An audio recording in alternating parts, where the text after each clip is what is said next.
আমরা দাস কেবিনে খেয়েছি, এবার তুমি দাস কেবিনের গান গাইবে ছোট্ট করে। শুরু করবে না কোথায় যাবো? দাস কেবিন নিয়ে অঞ্জন দত্ত একটা গান করেছিল আমাদের।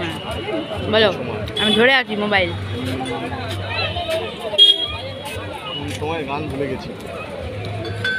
ছোট্ট করে। সোমবারে আসে নালিয়ার সুমন মঙ্গলে মিতা আর মন্টু, বুধবারে বৈশাখী আর বিঘ্ন, বৃহস্পতিবারে শলি আর সন্তু, শুক্রবারে আসে সীমার শান্তন, শনিবারে সুধা সুধান্য, রবিবারে বিকেলটা সবাই জানে কার, রবিবার আমাদের জন্য। ফিরে ফিরে 7 দিন দাসবাবু রেখে দিন, কত প্রেমালাপে যায় পড়ে। জায়গা নেই যে কোনো আমাদের অন্য 300 বছরের শহরে, এই 300 বছরের শহরে।